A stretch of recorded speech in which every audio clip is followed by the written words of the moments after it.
Good morning, everybody. Thank you all for joining us this morning. This is the Rivers in the Desert seminar conversation bit. So if this wasn't what you were looking for, we're glad you're here and we hope you stay. If it is what you were looking for, awesome. We're glad you're here and we hope you stay. Before we get started, really quickly, I just want to hear who all is from Indiana. Nice. Good group from Indiana. How about New York? Nice. Good group from New York. Kansas? Good Kansas representation. How about Virginia? Yeah. Okay, it'll make sense why I named those 4 states in a second once we've introduced ourselves. My name is Cade Fisher. I use he and him pronouns. I am from Goshen, Indiana, and I went to Goshen College. Hi, my name is Jessie. I use she, her pronouns, and I'm from upstate New York and went to Eastern Mennonite University. Hi, I'm Andrea Troyer. I'm from Harrisonburg, Virginia, and I went to Eastern Mennonite University, and I use she, her pronouns. Hi, I'm Michaela Esau. I'm from Hutchinson, Kansas, and I went to William Jewell College, and I use she, her pronouns. And we are this year's Tucson MVS unit. So we're all actually from Tucson, Arizona this week. And we are enjoying the slightly cooler weather, but not really the humidity. So there's that. But this morning, what we want to talk with you all about is our experience doing MVS this year. And specifically, some of the misconceptions about service that we had and how our opinions and thoughts about service changed throughout the course of this year. So before we get started talking about that, it's important that you have a little bit of a background about MVS in general. MVS, Mennonite Voluntary Service, stems from Mennonite values of service and simplicity. While at its peak, MVS had houses and units across the country, and currently Mennonite Mission Network is focusing their service opportunities to units in Tucson, Arizona, Alamosa, Colorado, San Francisco, California, and Chicago, Illinois. Those were all the units that we had this year. These unit placements all have slightly different living situations, support committees, and support congregations, and each have a slight emphasis on a different social justice issue like immigration, sustainability, and homelessness. As the Mennonite Mission Network website says, Mennonite Voluntary Service, MVS, is a 1-year voluntary service experience for individuals aged 20 plus with the opportunity for a placement extension of additional 1 to 2 years. MVSers play integral roles in transforming community social systems relating to health, education, immigration, food, housing, and more. Join in this shared mission of actively working toward a more peaceful and just world. No pressure, though. After applying, we'll work alongside you to determine which placement is your perfect fit. So there's your advertisement for MVS. You can all go home now. No, I'm just kidding. Please don't leave. MVS is a much deeper and richer experience than we can squeeze into those 2 paragraphs. In a society that tells us that we need to have good paying jobs and start our careers right after college, MVS is a bit countercultural. The 4 of us, along with many other young adult volunteers and other faith-based organizations, chose to live in a community where we share a budget, a vehicle, and many parts of our lives. What we received was a year of professional development and experience in various fields. When I arrived, I was very nervous about sharing a budget, food, and a vehicle. But as we lived together, we moved through moments of tension and grew closer together. Sharing became easier with practice. While the community building aspect is an essential part of the MVS experience, we won't really be talking too much on that in today's seminar. Rather, we'll be focusing on the service portion of MVS. What were some of the misconceptions about service, and how those misconceptions were changed over the course of the year. If you want to hear more about the community living aspect, we'd all be happy to talk to you after the seminar, or at the Mennonite Mission Network booth, or just whenever you see us around the convention center.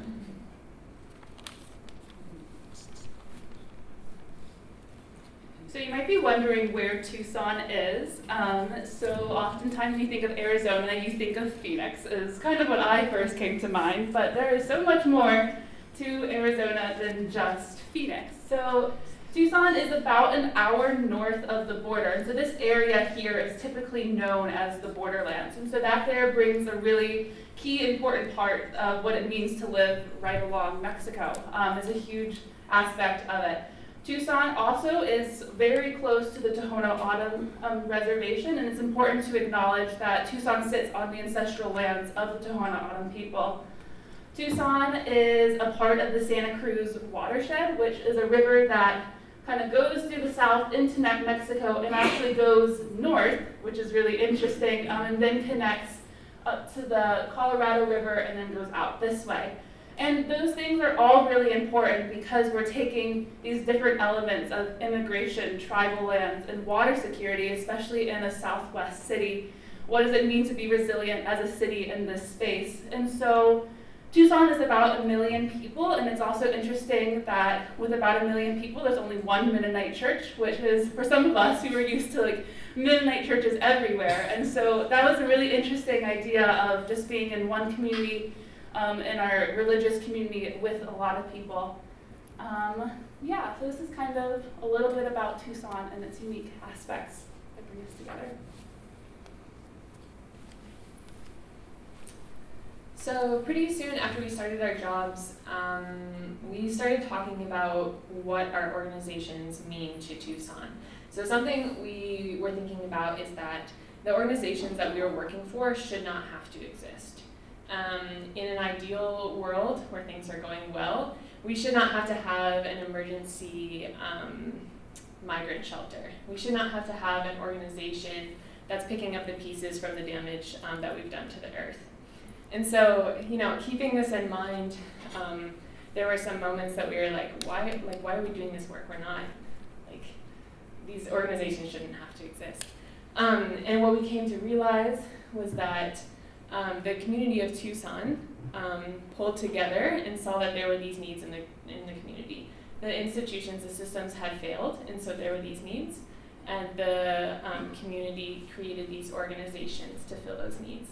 And so we kind of changed our framework to be like, okay, let's enter into this community that is doing this work that is needed right now.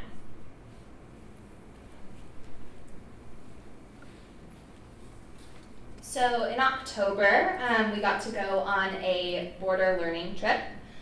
We went down to the border and learned a lot about immigration. And we got to have dinner with a couple from our church, Jack and Linda Knox.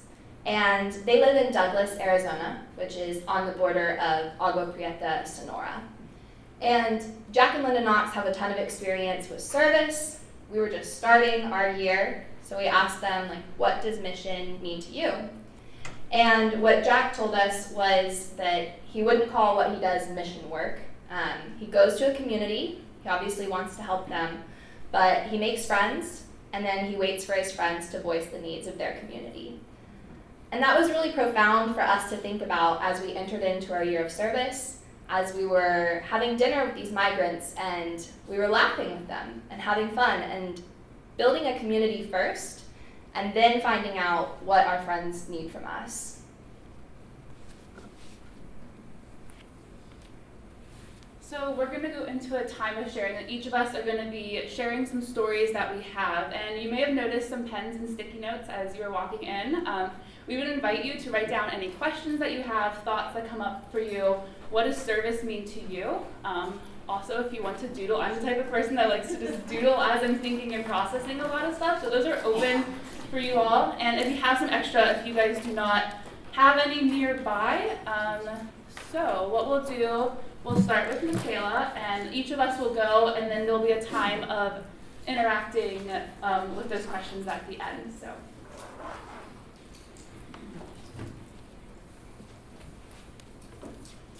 All right, so I had 2 placements this year.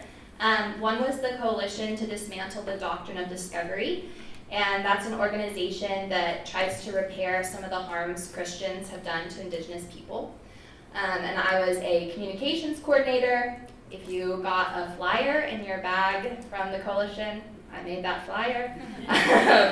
And then the other organization I was at is called Literacy Connects, and I worked in the Adult Basic Literacy program.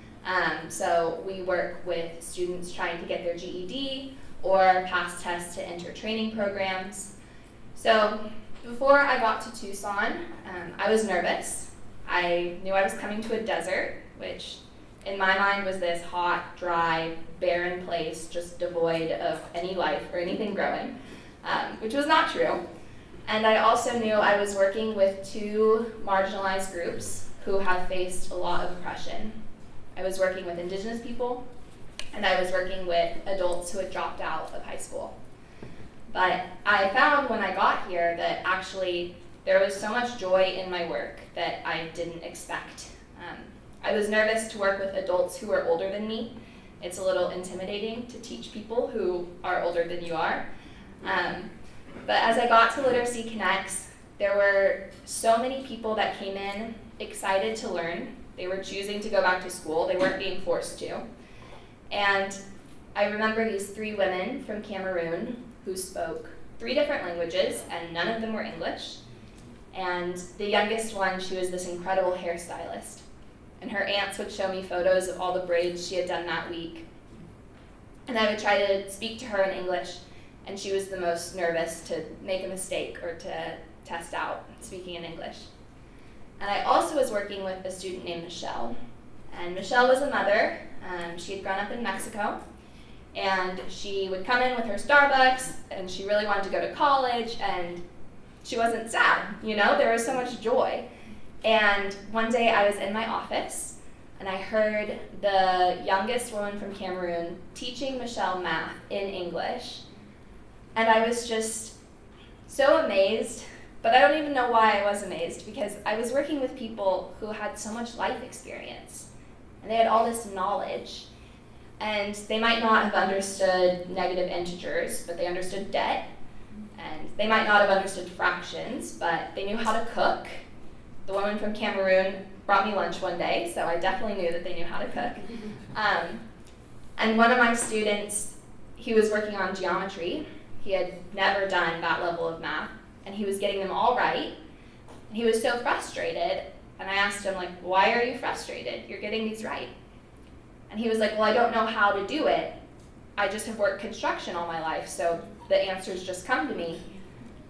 And I was like, why are you upset? That's amazing. Like, you have the knowledge, even if you don't know the process that we teach in school. So working with adults taught me that people have the knowledge, and they could get on YouTube and watch Crash Course Science to find out how to do a Punnett square. You know, they can do this without me. But I was there to encourage them and to remind them that they already have the knowledge.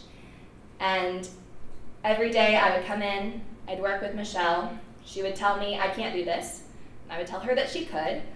And the day she called me to tell me that she had passed her science test, I felt like I had passed a test too. It was so exciting. And I'll be working there full-time next year, because it was just, I learned that I have a passion for adult education. And so when I came to the desert, I thought nothing would be growing there, but if you've seen some of our pictures, lots is growing there. And the people are growing too. They're already making this decision to go back to school. I wasn't there to make them grow. I was there to tell them that I saw how far they'd grown, and I was there to grow with them.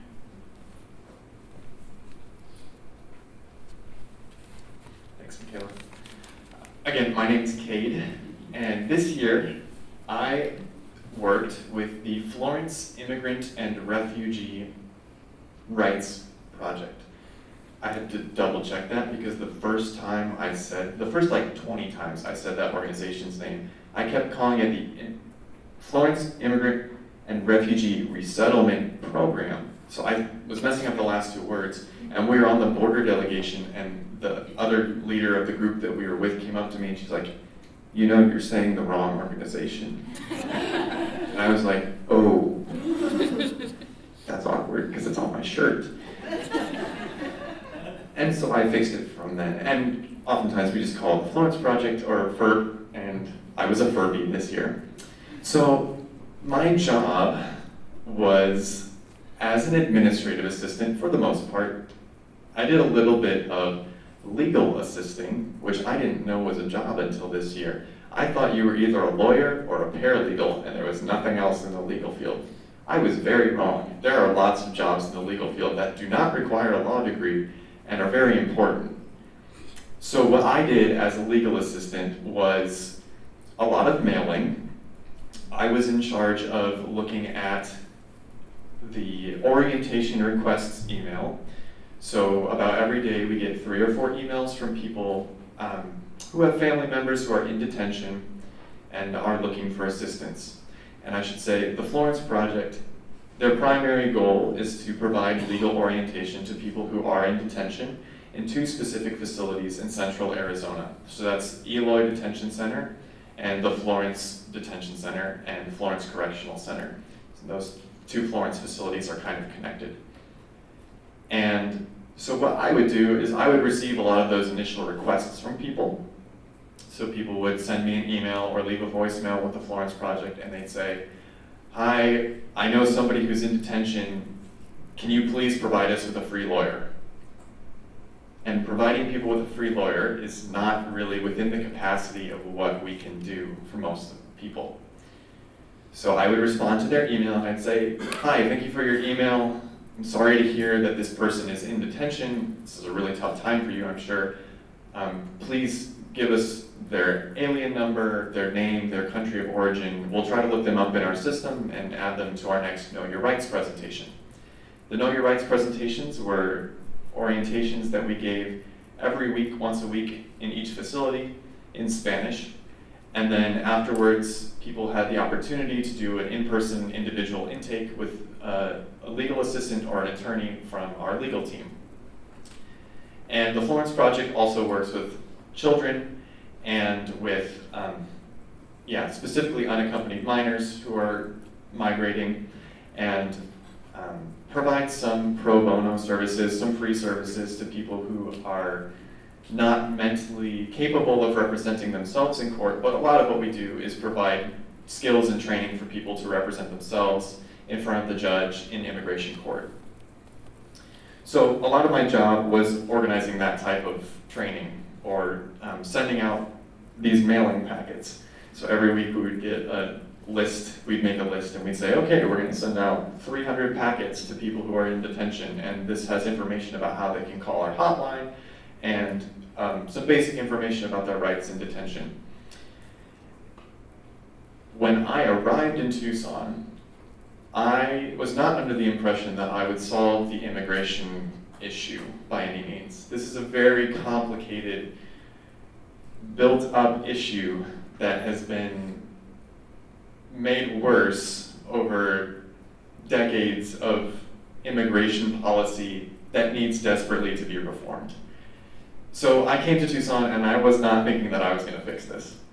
But I did think, maybe I'll be able to provide services to 1 or 2 people and I'll see a couple of releases. That did not really end up being the case either. The immigration system is so complicated and complex that even with legal orientation, the majority of people will not be able to fight their case successfully. The system is not built for people to be able to get into the US. It's built to keep people out. And that became very clear. But what was important was that I was there. Part of my job was also speaking with people on our hotline. So luckily I have some Spanish background. I took some Spanish in high school and then didn't take any Spanish in college because I thought I was going to go on SST very shortly after high school, and then COVID happened and I didn't go on SST until last summer. And SST is a study service term. This is Goshen College's exchange program. So last summer I was in Ecuador and I lived with a host mom for a few weeks, and she worked at a nonprofit that provided skills and job training to women in rural areas to help them improve their lives and build up their businesses. And so I had some Spanish background, and so I was able to use that on the hotline and speak with people over the phone. Now, speaking to people over the phone in English with detention center quality phone calls is hard enough as it is. And then to do that in a second language that I wasn't entirely confident in the first few weeks was even harder. But what I realized is that I was one of the first people that these people were able to tell their story to that actually cared. A lot of the people that they were speaking with were just the ICE officers, the people in immigration detention, whose job it was to keep them moving throughout their immigration process. And even though I was unable to actually tell people, this is what you do and this will get you out of detention, they were so grateful to have somebody listening to their experience. And there was a lot of tension in this for me because I was thinking about, especially when part of the intake process is to learn people's birthdays for our records. And especially when somebody had a birthday that was the same year as mine, the same year as my brother's, the same year as my parents', that was really hard. What would I be doing? The only difference between me and this person that I'm speaking to on the phone is because I was born in a different country. That's not something that I have control over. And the importance of being there and listening to their story was made so clear to me in a way that I would not have learned had I not had this experience. And this was even more powerful when I was in the detention centers and doing these intakes with people. I went in a couple of times, and this is what the detention centers look like. And it looks like a prison. And this is what the inside looks like. Also looks like a prison. So where we were having conversations with people was in a space that looked kind of like this, and we do the presentations, and sometimes there'd be like a Tom Cruise movie playing in the background because they'd be in like the visitation recreation area. So it was like a really noisy space, and it wasn't conducive for having personal interviews or for providing important information. So obviously, orientation was not a priority for the detention centers, and it was something that the Florence Project had to fight for. So you've got these pretty visible situations, people don't have a ton of hope, and that can be really defeating. But the Florence Project does such a good job of celebrating all of the wins. And there are wins. I don't say this story to tell you that there's no chance for people, because there is some chance. It's very rare, but when it happens, people at the Florence Project got so excited. It was incredible. There would be an email chain, and I knew that for the rest of the day I'd be getting emails on this chain that would just blow up with gifts and celebrations and emojis, because we have to celebrate the wins. When we would have unaccompanied minors turn 18, we would always have a birthday party for them in the office. There would be a cake, we'd come in and we'd try to sing happy birthday in Spanish, except even though the staff is all bilingual, nobody could remember the Spanish version of happy birthday for some reason. And we'd sing the first line, and then everyone would kind of and trail off, and then we'd do it in English. But we celebrated, and we were there with those people, and it meant a lot to them. And so when I arrived in Tucson, I thought that service would be solving people's individual problems. But actually, it's about being present with people.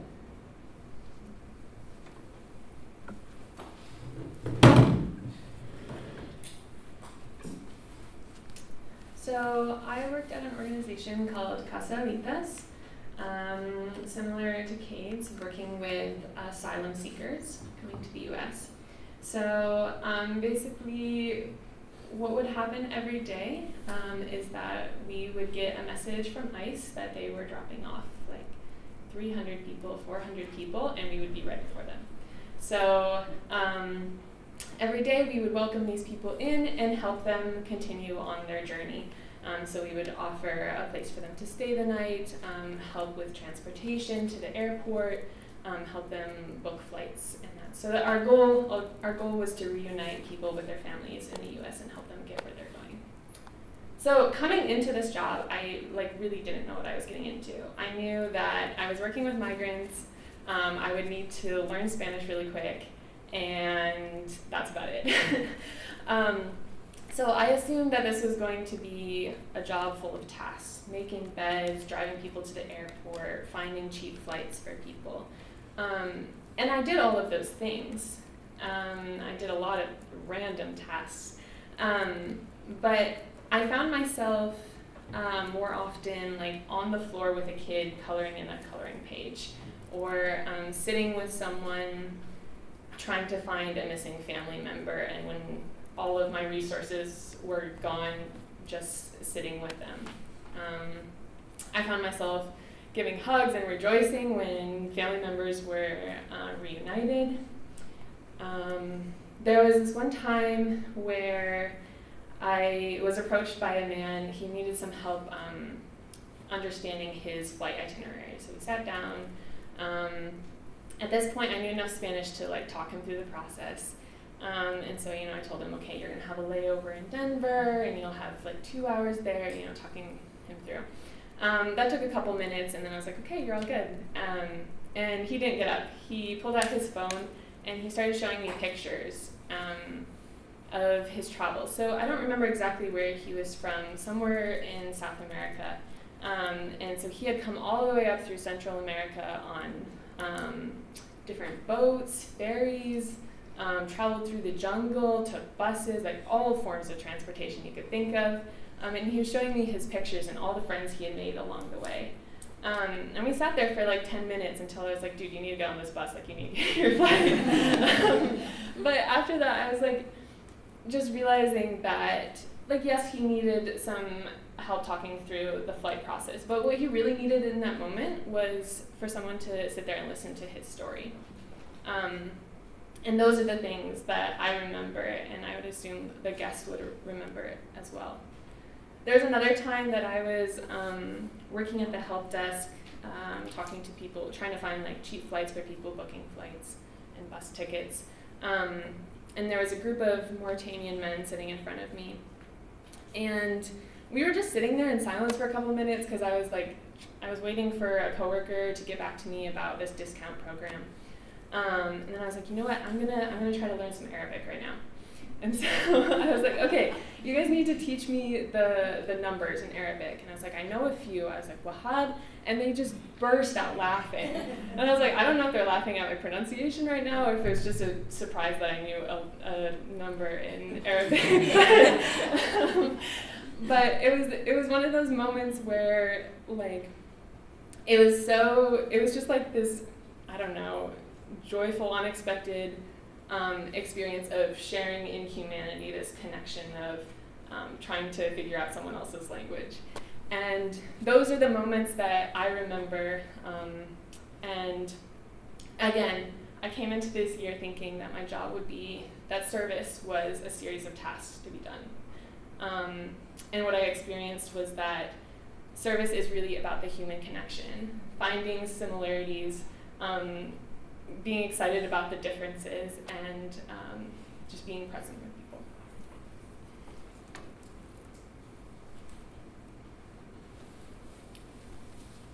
So I worked at an organization called Watershed Management Group, and this organization is enhancing community-based solutions in relation to sustainability and water conservation in Tucson. I'm from the East Coast, so I was used to green trees and water all the time, and when I heard that I was working at an organization about water in the desert, and I was like, I don't know what this means, and it was really scary for me because I was like, I thought there were no rivers here. I was like, I kept telling people, I was like, they were like, what are you gonna do with water conservation? And I was like, I don't know, but I'll let you know when I get there. And so that was just really interesting for me, not having a clue what I was going to be doing. I really liked environmental science, but coming into Tucson, I was just open to being present and just letting whatever the organization had for me come my way. And so what my job, I thought it was going to be working with people, maybe doing some events, and that was not quite the case. And I got there and it was kind of overwhelming that I was, or maybe more underwhelming, that I was sitting in an office desk from 9 to 5, staring at my computer, Google Drive, Zoom for way too much than I really wanted to. I wanted to be out and about. And so for me, it was interesting. So we would take the bus or bike to work, and back in the fall, I was really inspired by when I would bike, I would wake up and I would just see these mountains that are about 9,000 feet in a basin that there's like no hills anywhere. So it is really shoot up. And I'm like, oh my goodness, the mountains, they're so gorgeous this morning. And so I would just be like really inspired to get to work and be like, wow, this is really cool, kind of this space that I'm in that's really new to me. You can see in this image here, again, these desert rivers flowing during like the monsoon season, which is around this time of year. And so I just got really excited and intrigued by these different ways that people can be connected with nature.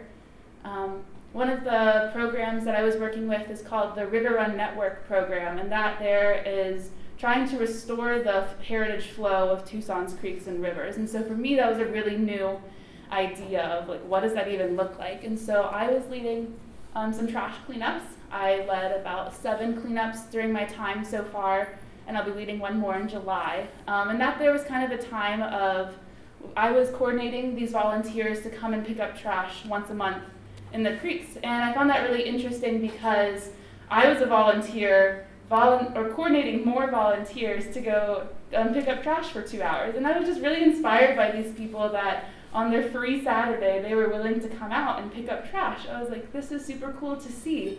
And for me, it was just really cool seeing all these volunteers come together for the environment. I like a lot of metaphors, and so it felt like pulling out this trash is kind of like self-care for us, of like cleaning up something, and I could just feel this really good like relief, that sigh of relief of like, oh, that felt really nice to do something like good for yourself. And so I was kind of just inspired by all the work that we were doing. I think during my time so far, we've done 150 bags of trash with over 100 volunteers.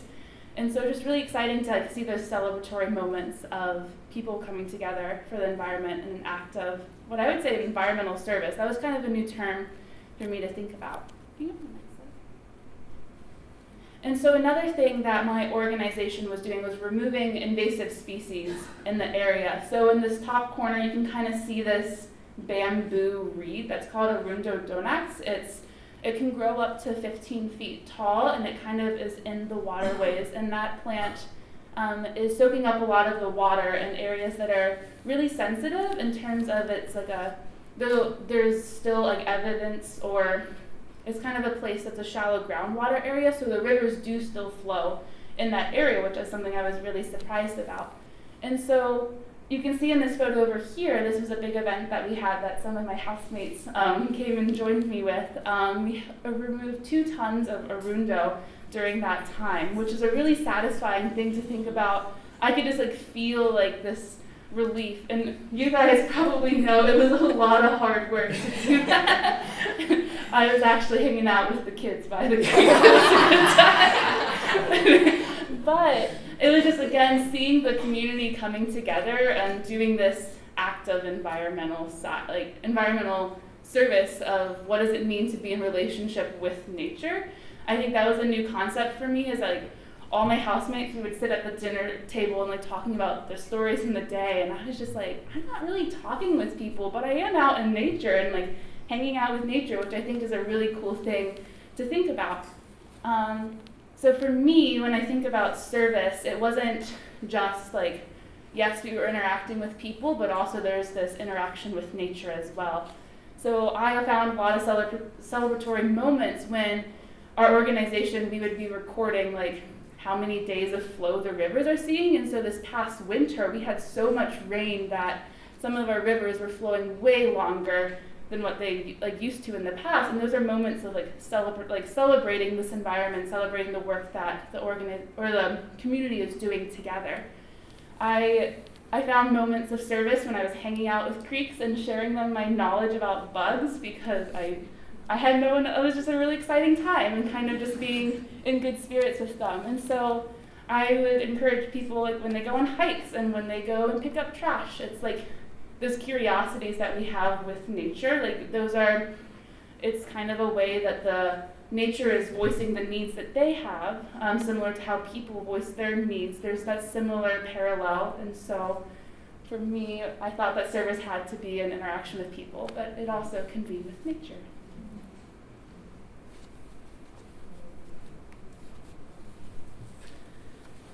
All right, we're gonna give you, enjoy this picture over here, by the way. We found this couch on the side of the road and dragged it home about a half mile. So we're gonna give you all a few minutes to write some things down in your sticky notes. So if you have any questions for us about the MVS program, about anything we've talked about the issues that we've talked about, write those questions down and we'll do our best to answer what we can. Also, what is something new that came up for you while you were listening to us? What's something new about service? If you have any new thoughts, write those down as well. Put your sticky notes on the inside, the middle aisle of the table, and we'll come collect them. So we'll give you 5 minutes. I can go. All right, while they're sorting, we were standing here looking at this photo and we're like, there's a little bit more of a story behind this couch than just the one-off sentence that we said. So I think Andrea, Jessie, and I were on a bike ride. We were trying out a section of the Loop, which is a 55-mile bike path around Tucson. And we came back, and this was twice a year there are bulk trash pickups in Tucson, and in different parts of the neighborhood at different times. And so this week just happened to be the week that it was happening in our neighborhood. So there were couches everywhere and mattresses and garbage bags full of National Geographic that we were really tempted to take because we wanted to collage with them, and then it rained and they got kind of moldy, so we let those go. But this couch was in pretty good condition. And I say pretty good because it does recline, but only on one side. The other side is kind of broken and sinks a lot. But it works, and it's leather, and we didn't take it inside. So we found it, and we're like, oh, we gotta bring this back. But we're on our bikes, so we need to take our bikes back, and then we also need Michaela because it'll be easier with 4 of us. And we come into the house, and Michaela is furiously typing away, trying to work on a grad school application. And we're like, Michaela, we have a surprise for you. Put your shoes on. And she's like, making the face that she's making now. And she's like, oh, okay. And we start walking down the street. She's like, where are we going? And we're like, we found this great couch. Come help us carry it back. And she was not super excited, but she helped us. And we brought it back and we put it on our back porch. And it's lived there with us ever since. And it gets very dusty, so when we want to use it, we have to wipe it off with a cloth because there's sand and dust everywhere in Tucson. And it's just been a nice little addition to our back porch. And it's gotten us outside, and we explored the neighborhood a little bit, and how much longer do I need to stall? I think we can be ready. Cool.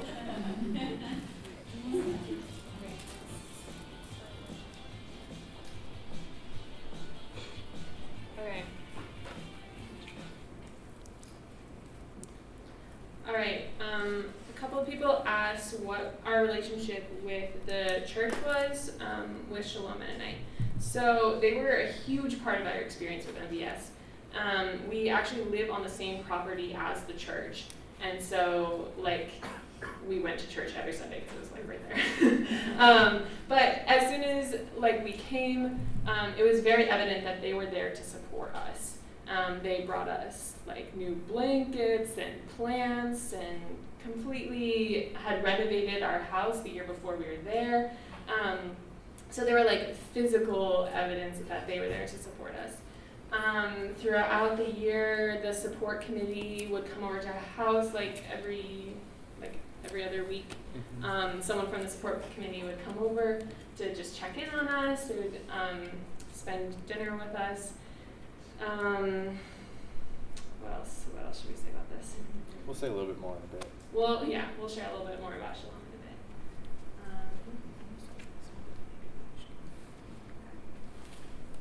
So this question question is about free time in Tucson. I think someone had put other examples that we have here, but some of the things that we did was a lot of fun. There's a lot of hiking in the area, which is super cool. So in the summertime, everyone goes up the mountain because it's like 70, 80 degrees when it's 110 down below, which is wonderful. We did that on Friday before we came up here, which was great, or on Saturday. Other things that people do, there's a lot of biking in the area. Downtown is a really exciting place that it seems like in the winter time there was just a festival every weekend, whether it was like a book festival, a folk festival. There's a festival called Tucson Meet Yourself, but we like to call it, or people in Tucson call it Tucson Eat Yourself, because there's so much food there from like all over the place. What other fun things have we done? Yeah, it's also really nice. A lot of those festivals and things are free, which when you're living on a volunteer budget is excellent. So I'm going to answer a few kind of logistical questions. One was, what if I want to do service right out of high school? Service Adventure is a great option for that. That's right out of high school. And then, will the next MVS volunteers be the same organizations or different ones? A cool thing about our experience in Tucson is 3 of us, right, have organizations that had never been placements before. So we were the first MVSers at those organizations, and right, which that was really great because they were very specific to our degrees in college, what we wanted to do in the future. Our program coordinator did a great job of finding those positions for us, but the organizations that we're in, some of them have volunteers for next year, so yes, they do recycle placements, I guess. And if I recommend service terms to others, yes. If I didn't, I probably would not give this presentation, but it's been a great experience of not only getting some work experience, but also living with a shared budget, and just living how intentionally we do. I only have to cook like one night a week, and then I help cook another night, and I have a home cooked meal every single night because I live with people that do the dishes. Like, it's just, when you have car problems, all 4 of us were part of calling the mechanic, picking up the car. Like, it's just really great to spend one of your first years of like adulthood with other people who are there to help you with everything. Yeah. One of the other questions we got, what is the most fun thing that we did as a unit? Part of the VS year was retreats, and those were really fun. Lisa Showalter, our program coordinator, put together some really relaxing, fun times for us. We went to the Grand Canyon and Flagstaff and Sedona. So we got to see the sunrise at the Grand Canyon. That was really cool. Also very tiring because we left at like 3 a.m. from our house to get to the Grand Canyon. And Arizona is actually a really big state. Like, we were in Tucson, we were like, oh yeah, the Grand Canyon's also in Arizona. Yeah, it's 6.5 hours away, it's 7-8 hours away. We also had a retreat to Rocky Point, Mexico. That was our most recent retreat, and that was a great little beach vacation, some time to reconnect as a unit and get ready to go through the end of the service term. And then in the middle of the year, we had kind of a midpoint reconnection at Pine Top, which is northeastern Arizona, central eastern Arizona. So if you were here and you were watching the video when you came in, the time that we built the 7.5-foot snowman, that was at Pine Top, and that was not funded by, but kind of driven by me.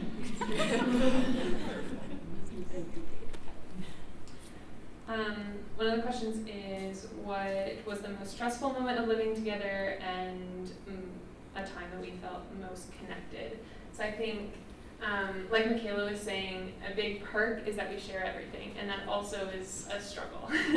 And so I think there were many times where it's like, okay, 3 of us want to do something in one evening and we have one vehicle. How do we use public transportation? How do we carpool and do other things like that? So it's just a lot of communication, and compromising on things like that. So yeah, that just all the sharing has stresses. And I think when we created systems like our meal system that like worked really well, I think we felt very like gratified in that. Like, wow, okay, we have really good meals and we don't have to work too hard for it. So. This is another MVS question related to, is this a job or do we get paid as a job? Is it exclusively voluntary service? How does the budget all work? So we ourselves, we only get $60 a month, so I would say that is pretty voluntary. The $60 is often for us to use like for hiding things if we want to go get coffee. But we do have a budget that the MVS unit did help us structure, and that there's the cover for food, for gas, for water, electric, solar.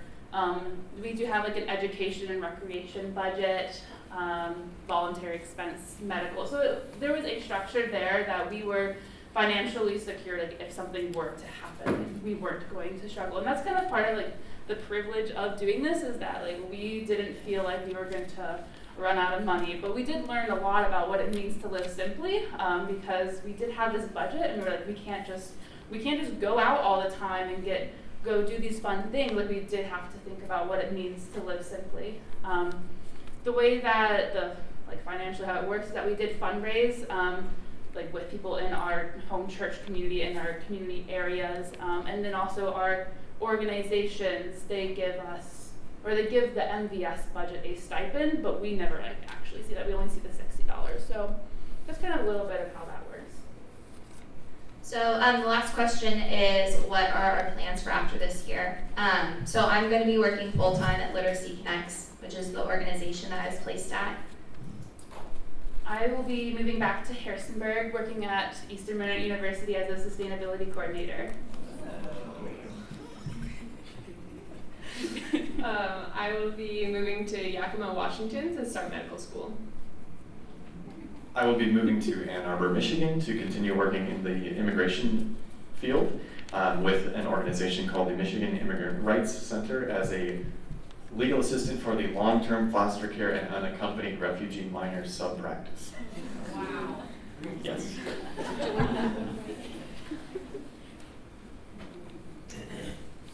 So we didn't get to all of your questions, so if you are dying to have those questions answered, come talk to us afterwards, come see us at the booth this evening or Thursday evening, or just stop us in the hallway. We'd love to talk to you.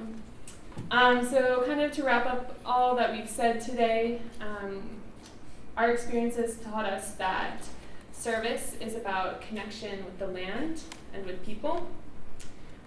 It's about noticing the growth that is already happening, and it's about being present. We also really want to acknowledge and thank the Shalom community. Shalom Mennonite Fellowship, as we talked about previously, was just a huge support for us. My parents and brother came to bring me to Tucson when I arrived, and my parents attended church that Sunday, and they were like, it's going to be okay. These people are ready for you, and they've been waiting for you, and it was so true. And we just felt so welcomed and loved by this community. And our support committee, they were even more specifically support people for us. Shared so many meals with them, Easter Sunday, Thanksgiving, Super Bowl, all of the important holidays. And Lisa Showalter, our program coordinator, she has been a huge advocate for us in our work placements, in our personal lives, in everything that we do. She has been there backing us. And we're just so grateful for all the support that she's given us, even before we arrived, and I'm sure even after we leave. We just are so thankful for the community that supported us. And as Andrea said, this was a privilege to be able to do this year. We all come from backgrounds where we were able to get higher education, and we don't have people counting on us for financial support. We don't have to work jobs to support other people. And so it has been a huge privilege and blessing for us to be able to have this year of service.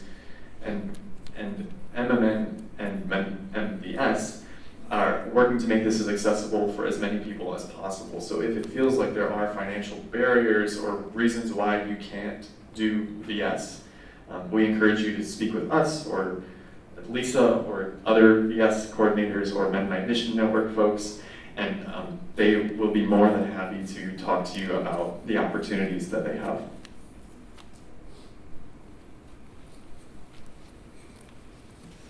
So we're going to close now, and I'm going to send you all with a blessing. This is by Ophelia Zepeda, who is a Tohono O'odham poet, and she's a professor at the University of Arizona, which is in Tucson. So, with the dawn, we face the sunrise. We face it with all our humanity. We are mere beings. All we can do is stretch our hands to the light. We take the light and cleanse ourselves. We are complete with this light. This is how we begin and end things.